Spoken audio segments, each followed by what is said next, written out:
All right, this episode is about entrepreneurship and growth.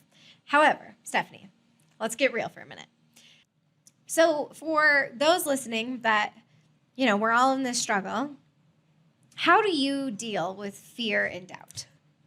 Well, I think that the first step is admitting that it's going to happen. So I think for anybody, obviously, I think in the entrepreneurial community in general, I notice a pretty similar pattern of personalities where we fluctuate from one end of the confidence spectrum to the other, sometimes within mere hours where it's like everything's going great to, okay, this is going terribly. And it's just this kind of roller coaster that you're choosing to be on.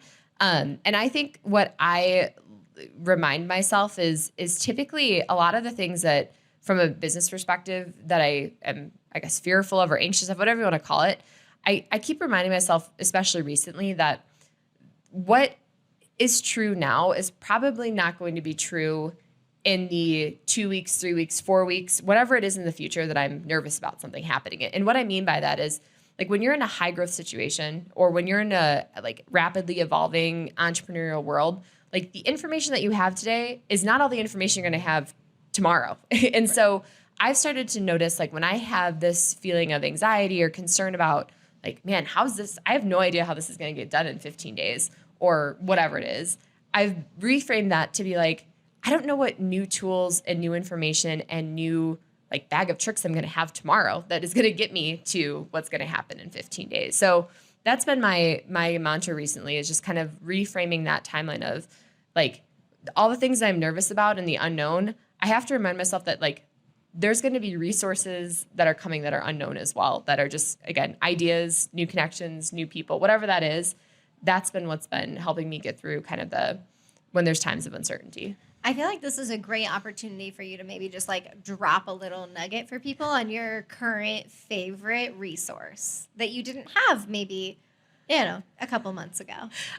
Well, my current most actively used resource is certainly ChatGPT. And I do believe that for those of you who have kind of heard about it and avoided it because you're I'm not a tech person, AI isn't for me. I've probably run 4 or 5 tutorials now for people just like that, friends, family members who I'm are you an overthinker? Because this is for you. Let me show you how to just simplify your overthinking through this tool. And so, it's something where it's an extremely powerful tool that I haven't even scratched the surface of what's actually capable. I'm sure the most average users haven't, but it's something that if you haven't taken a look at, it's like having a personal assistant for your brain to unravel some things. So. I love that. I love that so much. Well, just a little drop. So if you're watching this on a platform that has the ability to comment in reference to, this rabbit hole you could fall down as a resource, as well as a nod back to talking about the roller coaster that can be, the route of entrepreneurship.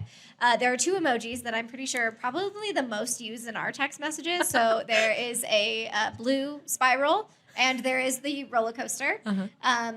I highly recommend. So throw a nod in the comments for us. Let us know if you've ever been on the roller coaster or had the spiral. We would love to know. And let's kind of circle back on failures here, right? I have a fear of failure, and I like to kind of repackage things with a nice little marketing bow of it's not failure, it's this. And a story that I think is pretty applicable across companies, products, all the things for us.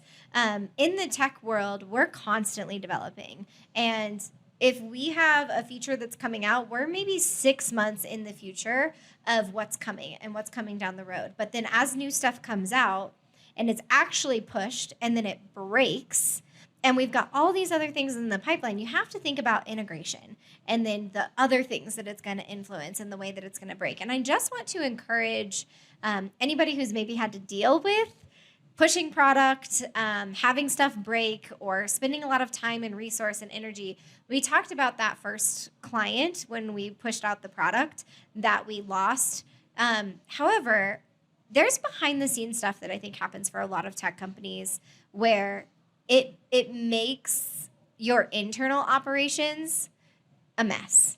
And your clients might not be any the wiser. Think of it like your wedding day. Anyone who's been married, it's like, from the outside looking in, like it's beautiful, it's perfect, and like the people behind the scenes, it's chaos. Like there's probably a list of at least 10 things that didn't go according to plan. And so it's normal. It happens, and you can plan all you want, but you're going to have something that doesn't go according to plan. Yeah. Whether you're doing like a tech product or you're pushing out a new system within your organization, process with your people, something's going to break and not go according to plan. And just be nimble and be flexible and know that you can recover from it. And if anyone's struggling with that and wants to chat, hit us up. We love talking about those things and just brainstorming with people who are on the struggle bus and in the spiral somewhere and wanting to come out on the other side. All right, last question. Tell us a story about how your entrepreneurial journey has evolved over time. Okay, well, I remember a little bit over a decade ago now. Wow. 10 years. This is a pretty impactful moment in my life. I was involved, I was doing national sales for a records retrieval company.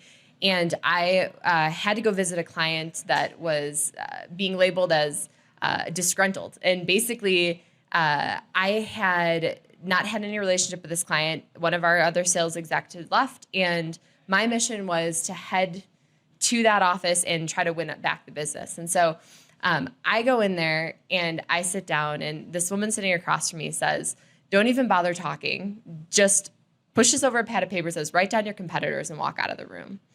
And I think I remember laughing because I was like, I don't know what to do with this. Like I remember laughing.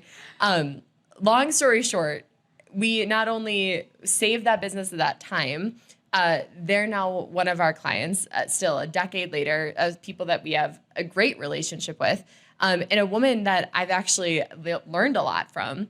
And so recently we were sitting down at dinner with her, and I said, "Laura, like, what happened that day? Like, why did you give me a chance?" I was 22, 23 years old, walking in with no clue. And she said to me, "You were too stupid to be scared."